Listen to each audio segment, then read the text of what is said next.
Hello friends, एक बार फिर से आपके अपने YouTube चैनल में स्वागत है। आज अपन पढ़ेंगे वीड यानी खरपतवार। देखो, वीड या खरपतवार पढ़ने से पहले मैं आपको तहे दिल से धन्यवाद देना चाहता हूं, क्योंकि आपने ऑनलाइन क्लासेज के लिए जो प्यार हमारे को दिया उसके लिए मैं आपको एक बार पुनः धन्यवाद देना चाहता हूं। तो अब अपन स्टार्ट करते हैं सीड यानी वीड या खरपतवार। ओके, तो सबसे पहले यानी देखते हैं अपन कि जो भी आपका खरपतवार होता है, ये खरपतवार है क्या चीज। तो देखो, जो खरपतवार होता है, इस खरपतवार के लिए अपने कहते हैं कि कहीं पर भी ये बिना बोए उग जाता है। यानी कोई भी प्लांट है, यदि वो बिना बोए उगता है और वो किसान को लाभ की बजाय क्या पहुंचाता है, हानि पहुंचाता है, या उपज पर यानी जो भी अपनी उपज होती है उस उपज को प्रभावित कर देता है, उसको अपन क्या कहते हैं, खरपतवार कहते हैं। तो यहाँ आपने देखा यानी सबसे पहले कि खरपतवार की डेफिनेशन। तो डेफिनेशन के अंतर्गत अपन ने कह दिया कि वह अवांछित पौधा, वह अवांछित पौधा जो किसी स्थान पर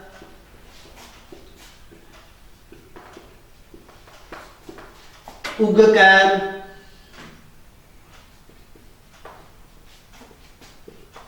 किसान को लाभ की बजाय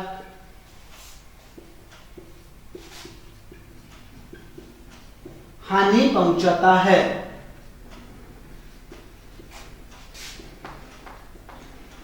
या अपन कह दें उपज प्रभावित करता है। भाई बात एक ही है, उसको अपन क्या कहते हैं, वीड यानी खरपतवार कहते हैं। अब चलते हैं यानी इस खरपतवार ये शब्द किसने दिया था, यानी जो भी आपका वीड है, इस वीड का जनक कौन है, या यूं कहे कि अपने यानी शब्द किसने दिया। तो जो अपने पास में आता है, मैंने आपको पिछली क्लास में अपने पढ़ा था टिलेज या भूपरिष्करण, वहां पर यह शब्द मैंने आपको पहले ही बता दिया था कि यह शब्द देने वाला कौन था, जेंथ्रोटूल था। ठीक है, तो यहाँ पर यानी जो खरपतवार शब्द है वो किसने दिया, जेंथ्रोटूल ने दिया। इसके बाद बात करते हैं अपन, इस जेंथ्रोटूल ने एक पुस्तक लिखी थी, ठीक है, और उस पुस्तक का नाम था horse hoeing husbandry, horse hoeing husbandry. यानी आपको पूछा जा सकता है कि हॉर्स होइंग हजबेंड्री के लेखक कौन है, तो आपको बताना है कौन है, जेंथ्रोटूल है। इसके बाद अपन बात करते हैं खरपतवारों की विशेषताएं। क्या पढ़ते हैं, खरपतवारों की विशेषताएं, यानी क्या क्या विशेषताएं होती है खरपतवारों की। तो देखो, खरपतवारों की विशेषताओं के में सबसे पहले अपन देख लेते हैं यानी बीज उत्पादन अधिक, बीज उत्पादन अधिक। बीज उत्पादन अधिक का मतलब यहाँ पर यह आएगा कि जो भी खरपतवार होता है वो खरपतवार फसल की तुलना में बहुत ज्यादा, फसल की तुलना में बहुत ज्यादा बीज उत्पादित करता है।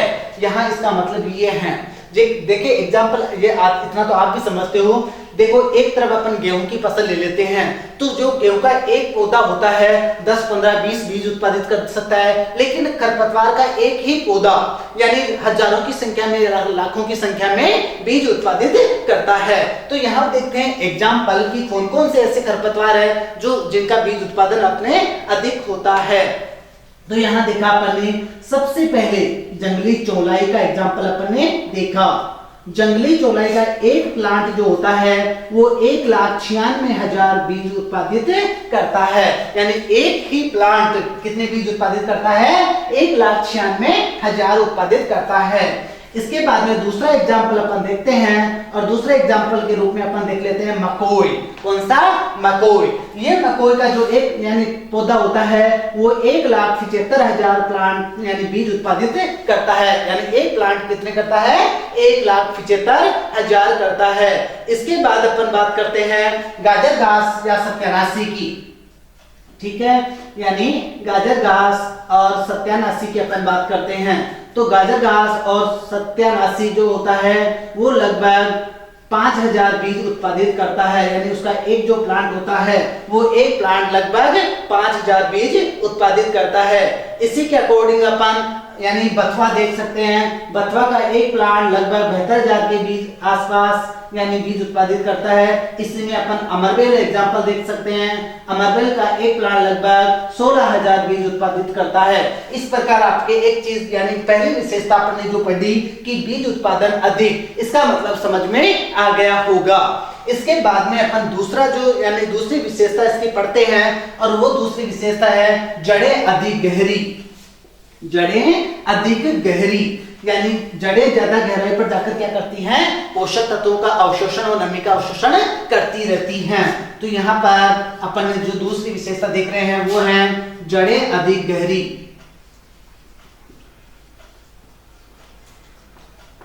जड़ें अधिक गहरी। अब इसके अंतर्गत अपन एग्जाम्पल देखते हैं, यानी अपने जो हिरणखुरी है, कास है, जवासा है, इनके अंदर अपने देखा कि एग्जाम्पल क्या क्या देखा है, हिरणखुरी, कांस, जवासा, इनकी जो जड़ें होती हैं वो लगभग 4 से 6 मीटर गहराई तक जाती है। कितनी जाती है?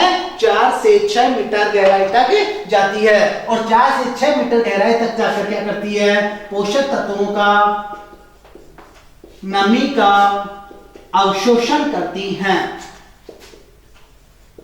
यानी आपका जो फसल का पौधा होता है उसकी जड़ें ज्यादा से ज्यादा यानी 20-30 सेंटीमीटर गहराई तक जा सकती है, लेकिन जो भी आपके खरपतवार होते हैं उनकी जड़ें अधिक गहराई तक जाकर क्या करती है, पोषक तत्वों का अवशोषण करती हैं। इसके बाद में इसकी तीसरी विशेषता देखते हैं, बीज की जीवन क्षमता अधिक।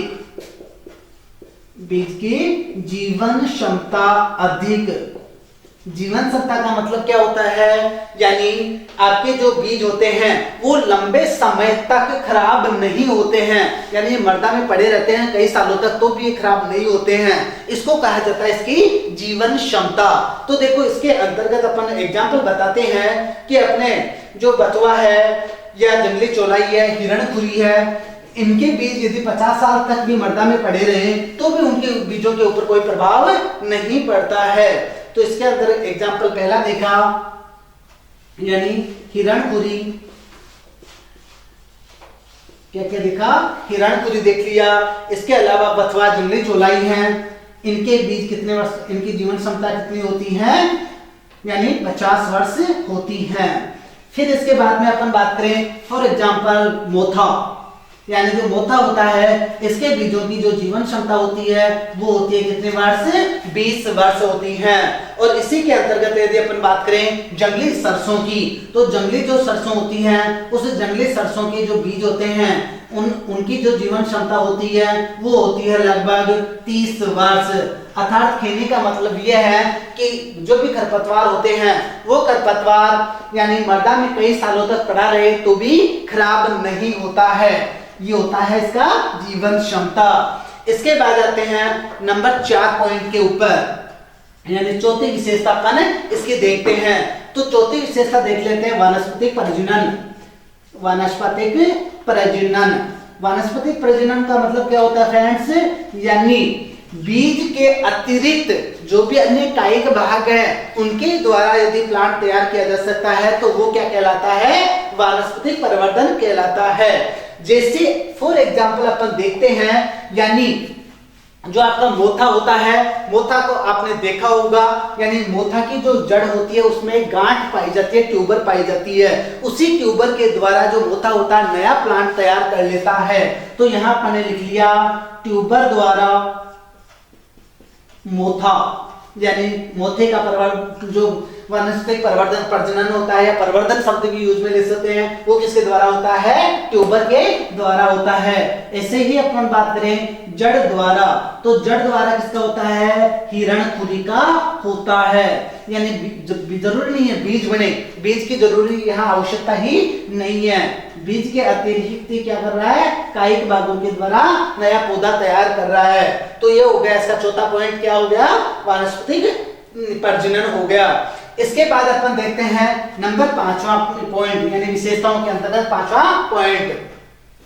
अपन ने देखा था यानी कि जो भी आपके फसल होती है उस फसल से लगभग ये मिलता जुलता होता है, यानी जो खरपतवार होता है, कुछ खरपतवार ऐसे होते हैं जो फसल के समानता दर्शाते हैं। तो अपन ये कहेंगे कि फसल व खरपतवार में समानता, खूब एग्जाम्पल है ऐसे कि समानता दर्शाने वाले। एग्जाम्पल यहां अपन देख रहे हैं, जैसे यानी जो सत्यानाशी आपका खरपतवार होता है, ये सत्यानाशी का जो बीज होता है, ये बीज किसके समान होता है, आपके जो सरसों होती हैं, इस सरसों के बीजों के समान होता है। ऐसे ही अपन कहें जैसे आपका गेहूं खरपतवार है, ये गेहूं खरपतवार किसके समान होता है, गेहूं के समान होता है। तो ये क्या करता है, समानता भी दर्शाता है। इसके बाद बात कर लेते हैं कि क्या करता है, इनमें जो खरपतवार होते हैं इनमें रोग व कीटों के प्रति प्रतिरोधक क्षमता ज्यादा होती है। यानी जो देखो फसलों में तो क्या होते हैं, बहुत सारे रोग लगते हैं, बहुत सारे कीट लगते हैं, लेकिन खरपतवार में ऐसी कोई समस्या नहीं पाई जाती। तो देखो नंबर 6 पॉइंट के ऊपर अपन ने देखा, यानी रोग व कीटों के प्रति प्रतिरोधक क्षमता अधिक, यानी रोग और कीटों के प्रति प्रतिरोधक क्षमता ज्यादा होती है। इसके बाद नेक्स्ट देखते हैं, यानी ये सभी प्रकार की मृदाओं में वृद्धि कर सकते हैं, चाहे लवणीय हो, चाहे क्षारीय हो, चाहे अम्लीय हो। तो कोई देखो फसल तो क्या होती है, कुछ फसलें यानी लवणीय जो मृदा होती है उसमें नहीं वृद्धि करती है, कुछ क्षारीय में वृद्धि नहीं करती है। तो क्या होता है, यानी जो फसल होती है, फसल तो ऐसा नहीं कर पाती है, लेकिन जो खरपतवार होते हैं वो खरपतवार तो जो भी आपकी सारी मृदाएं हैं, समस्याग्रस्त मृदाएं हैं, उनमें कंप्लीट वृद्धि कर लेता है। तो यहां पर लिख देते हैं सभी प्रकार की मृदाओं में वृद्धि कर सकता है, सभी प्रकार की मृदाओं में क्या करता है, ये वृद्धि कर लेता है। इसके बाद आते हैं, देखो और क्या विशेषता पाई जाती है। तो कभी कभी आपने देखा होगा कि जो खरपतवार का बीज होता है, उस खरपतवार के बीज के ऊपर एक आवरण पाया जाता है, यानी कठोर आवरण पाया जाता है। वो कठोर आवरण इसके बीजों को खराब होने से बचाता है। दूसरा काम क्या करता है, यानी उसके ऊपर कोई कांटेनुमा संरचना पाई जाती है, तो एक स्थान से दूसरे स्थान पर भी ले जाने का यानी काम करता है। तो यहां पर अपन ने कह दिया कि बीजों पर कठोर बीजावरण, बीजों के ऊपर क्या पाया जाता है, कठोर बीजावरण पाया जाता है। अब यहां एग्जाम्पल अपन देख लेते हैं, यानी जैसे फॉर एग्जाम्पल आपने गोखरू तो देखा ही होगा, तो गोखरू के ऊपर क्या होता है, कांटेनुमा संरचना पाई जाती है, और वो कांटेनुमा संरचना क्या करती है, इसको खराब होने से बचाती है, यानी उसको नुकसान होने से बचाती है। इसके बाद और अपन विशेषता देखें तो क्या कहें कि ये प्रतिकूल मौसम में भी वृद्धि कर लेते हैं, यानी जो प्रतिकूल जलवायु होती है उस प्रतिकूल जलवायु में भी क्या होता है, ये आसानी से वृद्धि कर लेते हैं। तो इसके रूप में नेक्स्ट विशेषता के रूप में अपन ने बता दिया, प्रतिकूल जलवायु में वृद्धि आसानी से कर सकते हैं। ठीक है, इसके बाद और यदि विशेषता बताना चाहिए अपन तो क्या कहें, देखो जो फसल का पौधा होता है तो वो तो धीरे धीरे वृद्धि करता है, और एक तरफ जो खरपतवार का पौधा होता है वो शीघ्रता से वृद्धि करके क्या कर लेता है, बीज उत्पादन कर लेता है। तो उसके बाद में अपन ने नेक्स्ट 10वां पॉइंट बता दिया, शीघ्रता से वृद्धि करता है। तो यहां आपको समझ में आ गई होगी, यानी खरपतवार की विशेषता अपन ने पढ़ी। पहली विशेषता के रूप में अपन ने पढ़ा था कि बहुत ज्यादा बीज उत्पादित करता है, यानी जो भी बीज होती हैं वो बीज क्या होते हैं, अधिक होते हैं। उसके बाद में सेकंड पढ़ा कि जो आपके खरपतवार होते हैं उनकी जड़ें क्या होती है, अधिक गहरी होती हैं। उसके बाद में नेक्स्ट तीसरी विशेषता के रूप में अपन ने क्या पढ़ा था कि जो बीज होते हैं उनकी जीवन क्षमता क्या होती है, ज्यादा होती है। उसके बाद में अपन ने कहा कि वानस्पतिक प्रवर्धन या वानस्पतिक प्रजनन कर सकते हैं आसानी से। नंबर 5 पे अपन ने बता दिया कि खरपतवार और जो भी फसल होते हैं उनके बीजों में या फसल में भी विशेषता पाई जाती है, यानी समानता पाई जाती है। तो तो ये सारे के सारे क्या हो जाते हैं, इनकी विशेषताएं हो जाती हैं। यहां तक समझ में आया। नेक्स्ट चलते हैं। नेक्स्ट के ऊपर अपन देखते हैं सबसे पहले खरपतवारों का वर्गीकरण। हालांकि हानियां और लाभ हैं, लेकिन इतने इंपॉर्टेंट नहीं है, मैं बाद में बताऊंगा उनको। पहले देखते हैं अपन यानी क्लासिफिकेशन। सबसे ज्यादा जो क्वेश्चंस देखने को मिलते हैं वो क्लासिफिकेशन में से ही देखने को मिलते हैं। तो यहां आ जाते हैं खरपतवारों का वर्गीकरण, क्लासिफिकेशन ऑफ वीड। नेक्स्ट चलो, तो देखो क्लासिफिकेशन अपन ने सीनियर में भी पढ़ा था और अभी अपन पढ़ रहे हैं, तो कितने आधार पर पढ़ा था अपन ने? वहां पर अपन ने लगभग 5 आधार पर वहां पढ़ा था। तो यहाँ पर सबसे पहले जो क्लासिफिकेशन अपन देख रहे हैं वो क्लासिफिकेशन उसकी लाइफ साइकिल के आधार पर देख रहे हैं, उसमें यानी उसके जीवन चक्र के आधार पर देख रहे हैं। ठीक है, तो देखो पहला क्लासिफिकेशन अपन ने लिया लाइफ साइकिल के आधार पर या जीवन चक्र के आधार पर, जीवन चक्र के आधार पर। अब जीवन चक्र के आधार पर देखो सबसे पहले अपन ने कह दिया कि यानी 1 वर्षीय, कितने यानी इसको डिवाइड अपन ने किया 3 भागों में, और वो 3 भाग कौन कौन से हैं? यानी 1 वर्षीय, उसके बाद में दूसरा अपन ने दिया द्विवर्षीय, उसके बाद में अपन ने दिया बहुवर्षीय। यानी 3 प्रकार से अपन इसको डिवाइड करेंगे। तो यहां देखिए यानी ये अपने पास में आ जाता है 1 वर्षीय। 1 वर्षीय का मतलब क्या होता है?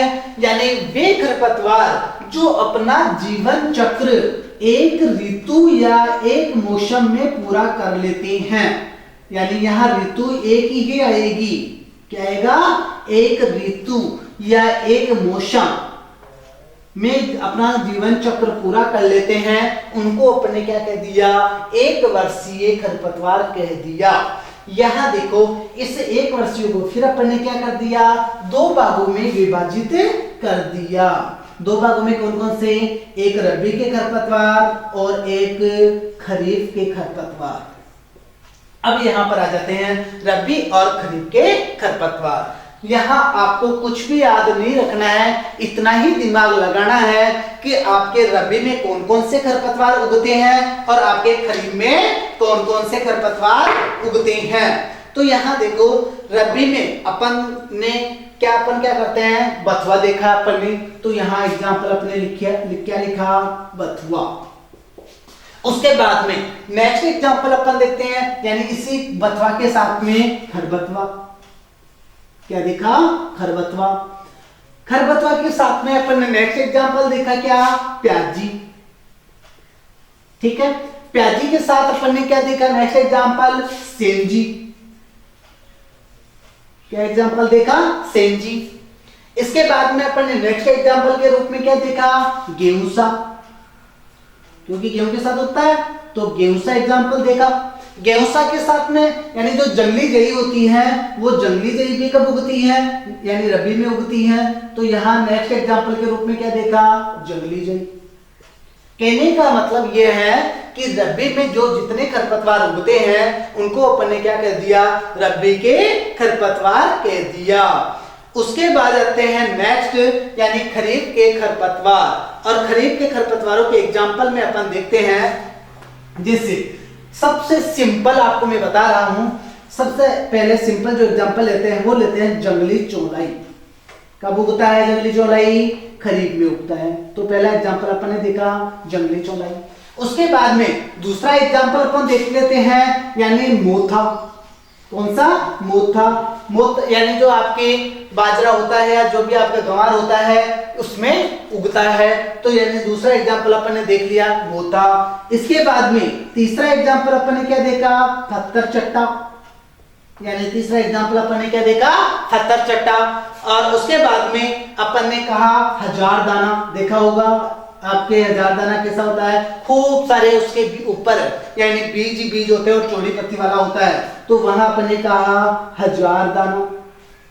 इसके बाद हजार दाने के अलावा अपन और बताएंगे, यानी बता देंगे आपके दूधी, सफेद दूधी होती है, पीली दूधी होती है, तो आपके आ जाएगा नेक्स्ट एग्जांपल दूधी। ठीक है, तो यहाँ पर यानी रबी और खरीफ कर दिया अपन ने। इसके बाद आते हैं अपन यानी इसका सेकंड अपन चलते हैं द्विवर्षीय खरपतवार। कौन से खरपतवार? द्विवर्षीय खरपतवार। देखो द्विवर्षीय का मतलब क्या हुआ, यानी वे खरपतवार जो अपना जीवन चक्र 2 वर्षों में पूरा करते हैं। कितने वर्षों में पूरा करते हैं? 2 वर्षों में पूरा करते हैं। अब बात यहां आ जाती है कि ये प्रथम वर्ष तो क्या करते हैं, अपना यानी अपनी वानस्पतिक वृद्धि करते हैं। प्रथम वर्ष तो क्या करते हैं, अपनी वानस्पतिक वृद्धि करते हैं। लेकिन जो द्वितीय साल होता है उस द्वितीय साल क्या करते हैं, बीज उत्पादित करते हैं। तो यहाँ पर कह देंगे कि वे खरपतवार जो अपना जीवन चक्र 2 वर्षों में पूरा करते हैं, ऐसे खरपतवार प्रथम वर्ष अपनी वृद्धि करते हैं तथा द्वितीय वर्ष क्या करते हैं, बीज उत्पादित करते हैं। और ऐसे एग्जाम्पलों के अंतर्गत अपन देखते हैं, एक जंगली गाजर और दूसरा जंगली गोभी। पहला एग्जाम्पल अपन ने कौन सा देखा, जंगली गाजर, और दूसरा एग्जाम्पल अपन ने देख लिया जंगली गोभी। ये 2 एग्जाम्पल अपन यहाँ पढ़ रहे हैं, ये किस प्रकार के हो गए, द्विवर्षीय खरपतवार हो गए। इसके बाद आते हैं अपन यानी बहुवर्षीय खरपतवार। अपने पास में क्या आ जाता है, बहुवर्षीय खरपतवार, यानी वे खरपतवार जो अपना जीवन चक्र क्या करते हैं, कई वर्षों में पूरा करते हैं, उनको अपन बहुवर्षीय खरपतवार कह देंगे। अब यहाँ पर यानी इसको भी अपन क्या करते हैं, वापस 2 भागों में विभाजित कर देते हैं। एक होता है शाकीय और दूसरा होता है काष्ठीय। शाकीय और काष्ठीय। शाकीय का मतलब क्या होता है, कोमल, और जो काष्ठीय होता है उस काष्ठीय का मतलब क्या होता है, यानी इसमें लकड़ी बन जाती है। तो देखो जैसे एग्जाम्पल अपन देखते हैं मोथा। ये मोथा क्या होता है, यानी शाकीय होता है। इसी के अंतर्गत अपन ने देखा एग्जाम्पल देखा, मैं आपको बता रहा हूं झड़पेरी, यानी अपन साधारण भाषा में क्या कहते हैं, झाड़। ये झाड़ क्या है, काष्ठ। झाड़ क्या हो गया, काष्ठ हो गया। इसके बाद एग्जाम्पल और देखें अपन, तो जैसे अपने देख लेते हैं इसमें आपके अमरबेल। अमरबेल कैसी होती है, बिल्कुल कोमल होती है। तो कोमल होती है तो किसके अंतर्गत आ जाएगा, यानी आपके शाकीय के अंतर्गत आ जाएगा। ठीक है, तो ये एग्जाम्पल अपन ने किसके अंतर्गत देख लिए, बहुवर्षीय खरपतवारों के अंतर्गत देख लिए। ये आपका यानी किस आधार पर क्लासिफिकेशन कंप्लीट हो गया, आपके जीवन चक्र के आधार पर कंप्लीट हो गया। समझ में आ गया। चलो नेक्स्ट, चलो दूसरा वर्गीकरण देखते हैं।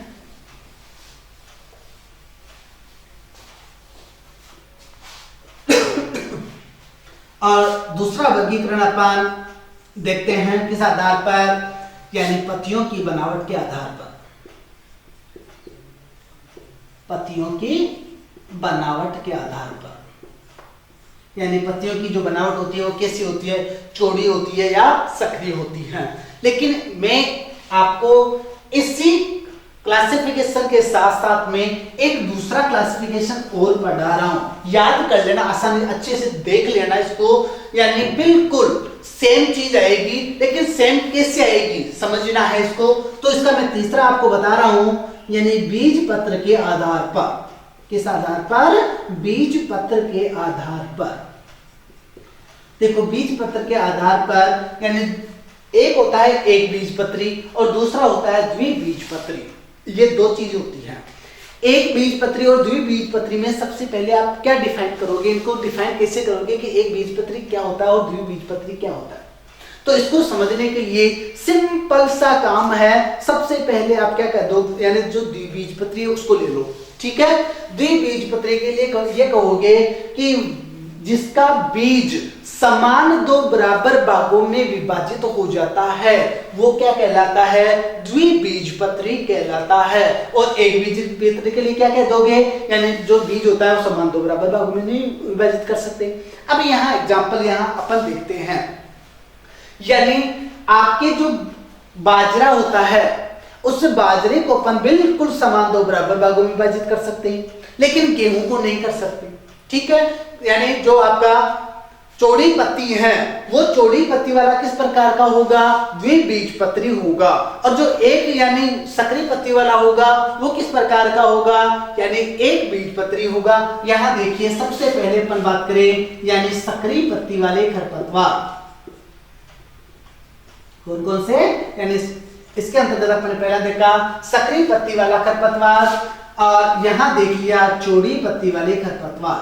ठीक है, ये तो दो तो अपन ने किस आधार पर दे दिए, पत्तियों की बनावट के आधार पर। उसके बाद यानी दो ही अपन क्या करेंगे, बीज पत्र के आधार पर देंगे। तो एक तो अपन ने दे दिया एक बीजपत्री, क्या दे दिया, एक बीजपत्री, और दूसरा अपन ने क्या दे दिया, द्विबीजपत्री। ठीक है, कौन सा दे दिया, द्विबीजपत्री। चलो इतना समझ में आ गया तो अपन का जो भी एग्जाम्पल है वो भी बिल्कुल इजी है, यानी आसानी से समझ में आ जाएंगे आपकी। सक्रिय पत्ती के अंतर्गत आप एग्जाम्पल देते हैं अपन, तो देखो सबसे पहले अपन ने क्या देखा, गेहूं। एग्जाम्पल अपन ने क्या देखा, गेहूं, यानी गेहूं में उगता है, सक्रिय पत्तियां होती हैं। जंगली जई, दूसरा एग्जाम्पल अपन ने क्या देखा, जंगली जई। तीसरा एग्जाम्पल अपन देखते हैं मोथा। मोथे की पत्तियां कैसी होती है, बिल्कुल बारीक होती हैं। इसी ही तीसरा नेक्स्ट एग्जाम्पल अपन देखते हैं दूबघास। नेक्स्ट एग्जाम्पल अपन ने क्या देखा, दूबघास, यानी इनकी पत्तियां कैसी होती है, बिल्कुल यानी सक्रिय होती हैं।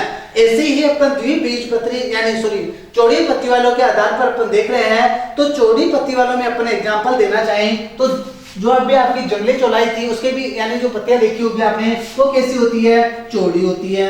तो यहाँ अपन ने लिखा जंगली चौलाई। ठीक है, इसके बाद अपन ने एग्जाम्पल देखा मकोई। कौन सा एग्जाम्पल देखा, मकोई। इसी के अंतर्गत आप और बता सकते हो बरू। एग्जाम्पल अपन क्या, बरू कब उगता है, खरीफ में उगता है, और कहाँ उगता है, बाजरे में उगता है। तो अपन ने एग्जाम्पल क्या दे दिया, बरू दे दिया। इसके अलावा और एग्जाम्पल अपन देते हैं तो बथुआ जो होता है उस बथुए की पत्तियां भी कैसी होती है, चौड़ी होती है। इसी के आगे अपन एग्जाम्पल दे देते हैं खरबतवा। खरबतवा की पत्तियां भी कैसी होती है, चौड़ी होती है। तो यानी यहाँ पर अपन ने कहा कि गेहूं जिसकी पत्तियां सक्रिय होती है उसको अपन ने सक्रिय पत्ती, चौड़ी पत्ती जिसकी पत्तियां चौड़ी होती है उसको चौड़ी पत्ती वाला खरपतवार कह दिया। इसको याद रखने के लिए यहां पर ये याद रख लेना कि जो सक्रिय पत्ती वाला होता है वो एक बीजपत्री होता है, और जो चौड़ी पत्ती वाला होता है वो क्या होता है, द्विबीजपत्री होता है। मैं इनके दोबारा एग्जांपल नहीं आपको बता रहा। ठीक है, चलो नेक्स्ट क्लासिफिकेशन देखते हैं, यानी 3 क्लासिफिकेशन अपन ने देख लिए। 3 क्लासिफिकेशन देखने के बाद अपन देखते हैं यानी आपका चौथा क्लासिफिकेशन, और चौथा क्लासिफिकेशन अपन देखते हैं फसल संबंध के आधार पर।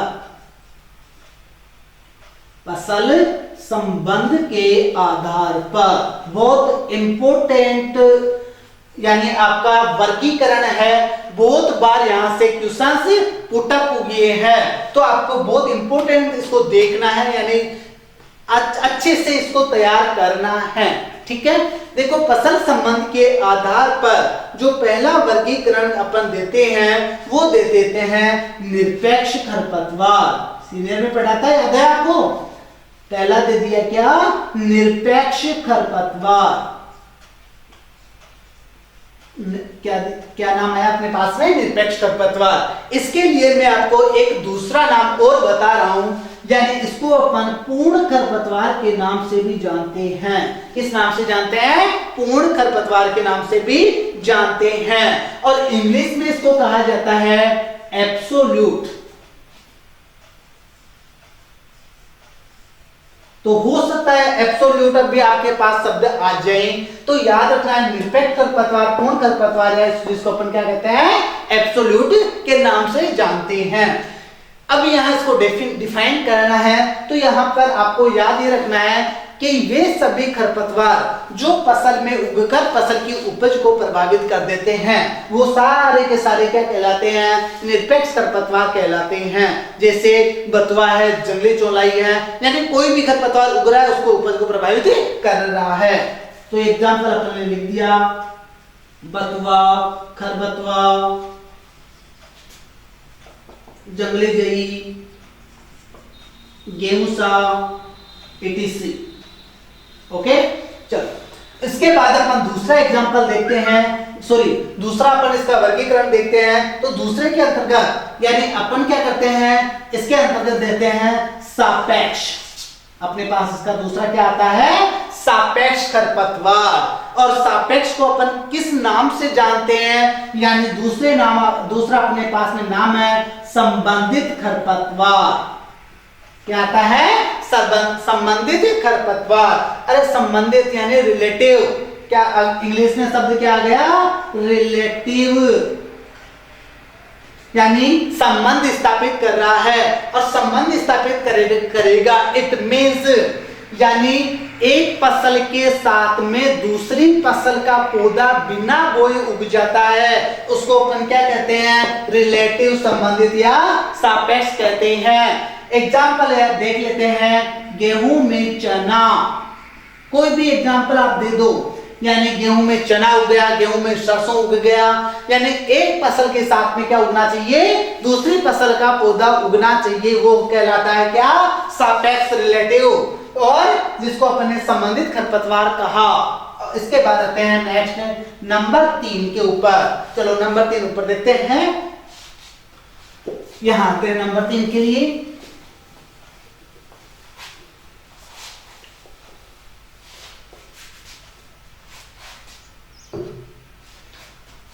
यह आपका आ गया किसका, यानी फसल संबंध के आधार पे तीसरा। अब फसल संबंध के आधार पर अपन तीसरा ले लेते हैं अवांछित। अवांछित खरपतवार। अवांछित खरपतवार, अरे दूसरा नाम, इंग्लिश नेम अपन क्या कह सकते हैं, रोग्यू।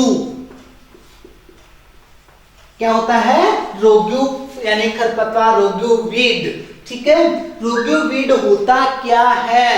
अब यहां देखो, जो आपका रिलेटिव था, उस रिलेटिव में तो अपने कहा था कि एक फसल के साथ में दूसरी फसल का पौधा, लेकिन यहाँ ये कहेंगे कि एक फसल की कोई भी वैरायटी है, उसके साथ में दूसरी वैरायटी।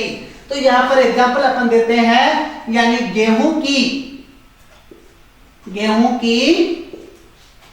3077 के साथ में, जो भी राज 3077 वैरायटी है, उस 3077 के साथ में कौन सी वैरायटी उग जाती है, कोई भी लिख दो, सोनालिका उग गई ऐसे मान लो, वो सोनालिका का पौधा क्या कहलाता है, अवांछित खरपतवार कहलाता है, या रोग्यू प्लांट से वीड कहलाता है।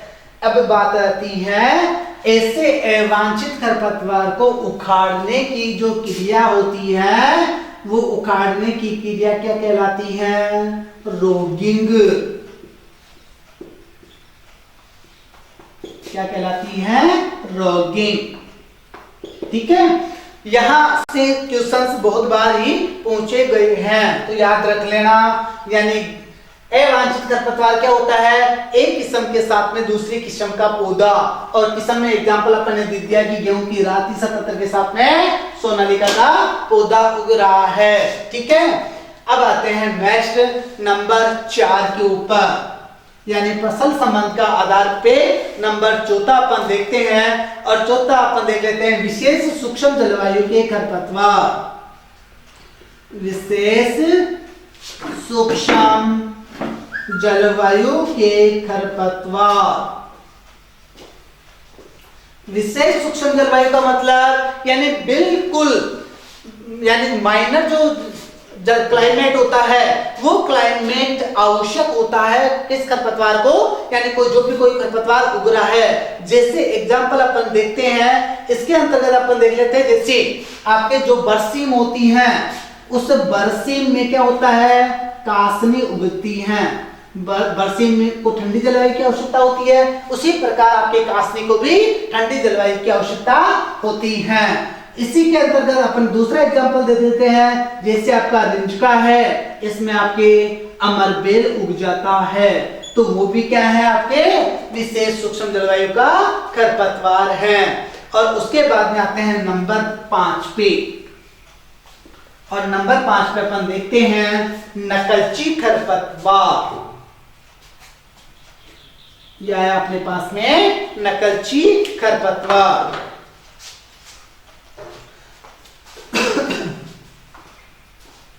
नकलची।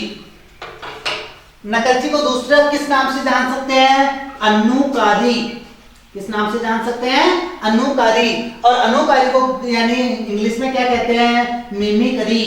किस नाम से जानते हैं? मिमिक्री के नाम से जानते हैं।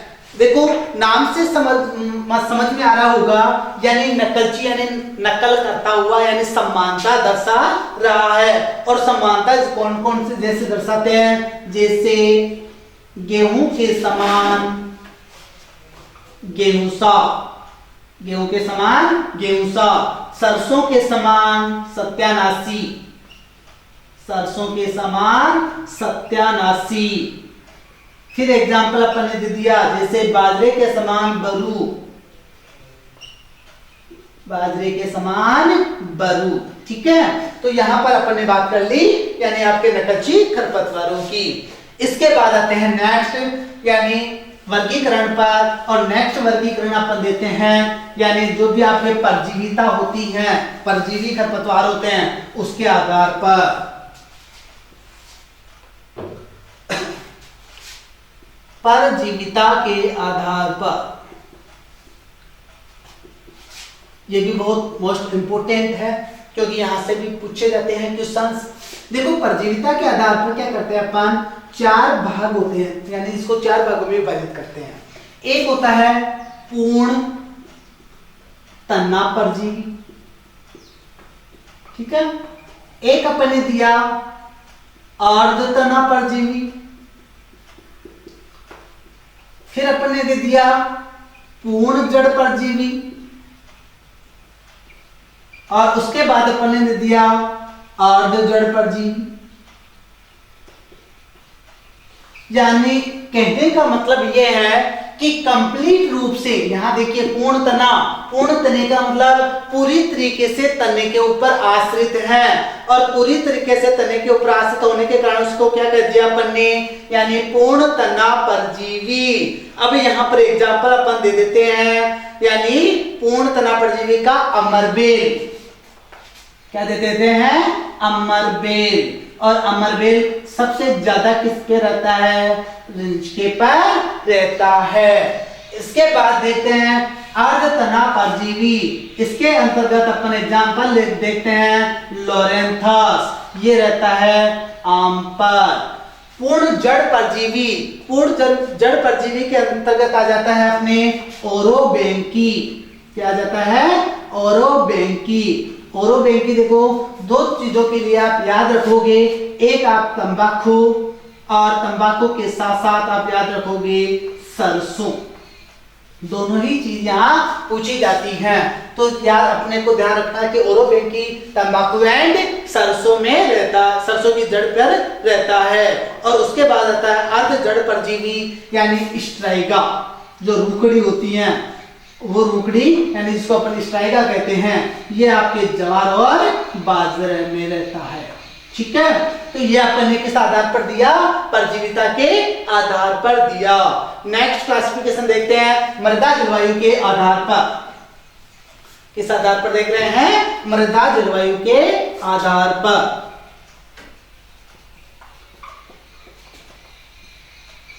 मृदा जलवायु के आधार पर देखो, मृदा जलवायु के आधार पर अपन क्या करते हैं? इसको यानी कितने भागों में विभाजित कर देते हैं? 4 भागों में विभाजित कर देते हैं। जैसे रेगिस्तानी क्षेत्रों के खरपतवार, कहां के?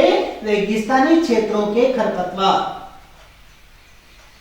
यानी जो खरपतवार रेगिस्तानी क्षेत्रों में उगते हैं उनको अपन ने क्या कह दिया? रेगिस्तानी क्षेत्रों के खरपतवार। अरे जैसे जड़बेरी झाड़ जो होता है रेगिस्तानी क्षेत्रों में उगता है या नहीं उगता है? जड़बेरी। दूसरा एग्जाम्पल अपन ने दिया जवासा। इसके अंतर्गत अपन ने एग्जाम्पल और क्या दे दिया? नागफनी। नागफनी भी कहाँ उगती है?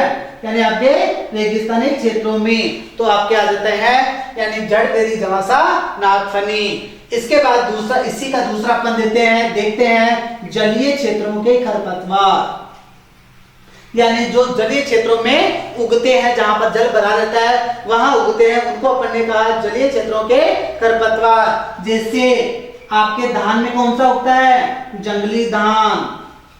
इसके अलावा जलकुंभी, इसके अलावा पिटूनिया, इसके अलावा साल्विया, ये सारे के सारे कहाँ उगते हैं? जलीय क्षेत्रों में उगते हैं। उसके बाद आते हैं कृषिगत क्षेत्र के खरपतवार, यानी जहां पर आप कृषि करते हो उस क्षेत्र में कौन कौन से उगते हैं, तो फसल में कौन कौन से उगते हैं वो सारे ही आ जाएंगे। बथुआ, खरबथुआ,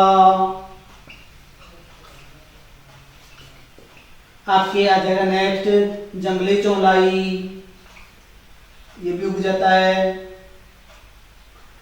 ठीक है। तो ये सारे के सारे कहाँ जाते हैं? कृषिगत क्षेत्र में। और इसके बाद आता है आपका अकृषिगत क्षेत्र के खरपतवार, यानी जहां पर कृषि नहीं की जाती वहां पर उगने वाले कहलाते हैं अकृषिगत क्षेत्र के खरपतवार। और इसके अंतर्गत आता है आपका गाजर घास, लैंटाना कैमरा। कौन सा एग्जाम्पल आ जाता है? गाजर घास और लैंटाना कैमरा। उसके बाद नेक्स्ट जो क्लासिफिकेशन अपन देखते हैं वो देख लेते हैं, यानी वानस्पतिक प्रजनन के आधार पर। चलो, वानस्पतिक प्रजनन के आधार पर, और वानस्पतिक प्रजनन के आधार पर देखो कौन कौन से यानी भाग होते हैं। तो देखो बीज द्वारा भी करता है, वानस्पतिक भागों के द्वारा भी करता है। अब वानस्पतिक भाग में क्या होते हैं, यानी आप अभी पहले पढ़ चुके अपन, जो हिरणखुरी थी वो जड़ के द्वारा कर रहा था, जो मोता था वो ट्यूबर के द्वारा कर रहा था। कुछ प्लांट ऐसे भी होते हैं बीज और वानस्पतिक भागों दोनों द्वारा करते हैं। तो यहाँ सबसे पहले अपन ने इसका देखा बीज द्वारा। देखो बीज द्वारा में जो बीज के द्वारा नया प्लांट तैयार करते हैं, गेहूं आपका किसके द्वारा करता है, यानी बीज के द्वारा करता है। जो आपकी जंगली जई होती है वो जंगली जई किसके द्वारा करती है, बीज के द्वारा करती है। जो आपका बथुआ होता है वो भी नया प्लांट बीज के द्वारा ही तैयार करता है। तो ये एग्जांपल किसके द्वारा किसमें पढ़ लिया अपन ने, बीज में पढ़ लिए। उसके बाद आता है वानस्पतिक भागों के द्वारा, वानस्पतिक भागों द्वारा। अब वानस्पतिक भागों के द्वारा यानी कोई भी वही एग्जांपल अपन दे देते हैं, कौन कौन से, यानी ट्यूबर गांठ द्वारा कौन करता है, आपका मोथा। अपन जड़ द्वारा अपन ने देखा था, वो किस में देखा था, हिरणखुरी में देखा था। तो यहाँ पर एग्जांपल अपन ने क्या दे दिए, जड़, हिरणखुरी, ट्यूबर, मोथा। और उसके बाद आते हैं बीज व वानस्पतिक दोनों के द्वारा, यानी आपके बीज व वानस्पतिक भाग दोनों के द्वारा। इसके अंतर्गत एग्जांपल अपन देख लेते हैं दूध घास, क्या देख लेते हैं, दूध घास। और दूसरा एग्जांपल देखते हैं मोथा। ये आपका क्लासिफिकेशन कंप्लीट होता है, बहुत इंपॉर्टेंट है, तो अच्छे से इसको देख लेना। जो भी आपका खरपतवार का बाकी बचा पोर्शन है वो नेक्स्ट क्लास में देखते हैं। Thank you.